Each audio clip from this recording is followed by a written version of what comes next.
Hello, everyone, and welcome back to Bitwig Studio and Music Production. This is lesson 5.57, and in this lesson, we're going to talk about another source of modulation. So, moving away from the filter envelope and the amplitude envelope to talk about the LFO. I really shouldn't have to do any review on the LFO. If you need to, go back and watch the video on the LFO. But if you've been following along with my videos, I've talked about this a number of times. Cyclical modulation that occurs under an audible rate of hearing. So from like 0.01 hertz up to approximately 20 hertz. And really, it's just better to listen to this as compared to me trying to explain it. So inside of the Polysynth, we have three LFOs. We have two LFOs that can control anything, basically. So LFO 1, I can control anything on this PLFO. I can control things in here. I can control parameters on LFO2, etc., etc., etc. If I drop in an effect here, let's do something a little bit easier to see. If I pull in the EQ DJ and I want to use this LFO, I can use this LFO to even control parameters in our effects. And so that's very, very important. Keep that in mind because that is what separates these two LFOs from this third one. This third LFO is called PLFO, which I assume is standing for pitch LFO, but I'm not 100% sure why it is called PLFO. This LFO is a little bit different in that we can't use it to control any effects. So if I put the EQ DJ back in here and I try to use this, you can tell I can't. And I also can't control anything from LFO 1 or LFO 2. This one's kind of independent and it can only control things inside of the Polysynth itself. Why they added this third one that's identical but just controls less, I don't really know.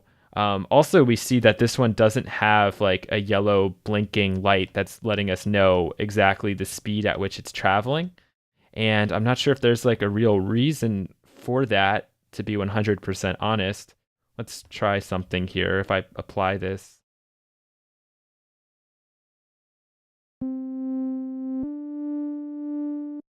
Yeah, so that's kind of what I thought. So this one depends on you actually hitting a key before it starts operating. But if we compare that to LFO2, that one just starts going right away. Okay, so that seems to be the difference there. And you can use this however you want. I'll just show you a couple of quick usages. So obviously I could take LFO1 and I could maybe set it to mess with the pulse width. Take LFO2, have that not be going in bipolar mode. We'll just have it going up, so it will add some sub in here. And we can also adjust how we want this to sync up. If we want to sync up with our clock, I could set this to whole bar. And then maybe I'll take LFO3 and this one will mess with sync, but it's only going to do it when I actually play a note. We also have our depth control here. All right, so if I pull back on my depth control, we can see that at 0, we're not really having any impact on the pulse width. As I start to bring it up, we increase that depth. And so that can be very helpful. We also have phase that determines where this sine wave is going to start. I'll set this one to a saw wave, just so we can see that it moves slightly differently. And this one I could also use, since it's called the PLFO, I'm assuming that's for pitch still. I'm going to maybe apply a little bit here. Go up to like 4 maybe.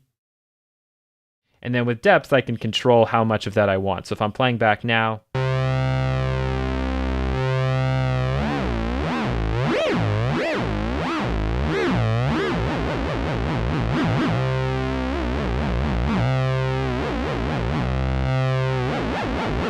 I can apply some vibrato, and the amount is really just going to be based on how much of this pitch I'm willing to adjust. So if I just set it to 2, we're just going up and down by 1 semitone.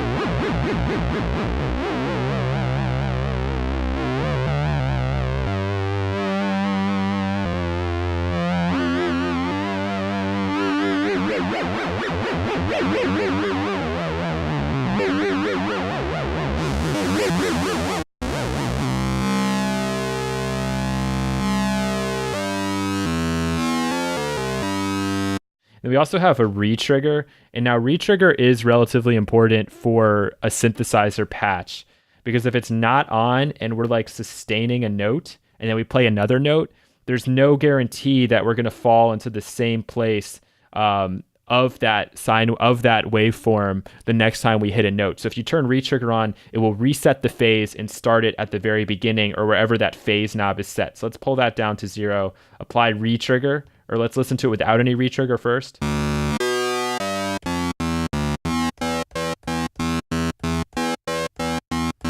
And now watch what happens when retrigger's on.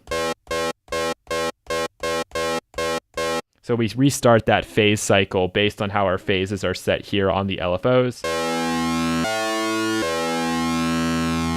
Gives us a little more consistency, but we don't always want that.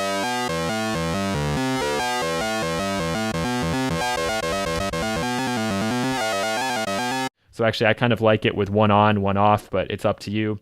So feel free to mess around with that, use the LFOs in conjunction with the filter envelopes, or don't. It's all about whatever works for you, whatever's going to help you learn this stuff the best. So I hope that's been helpful for you guys. If you have any questions, please feel free to ask, and you'll hear from me again in the next lesson. Take care.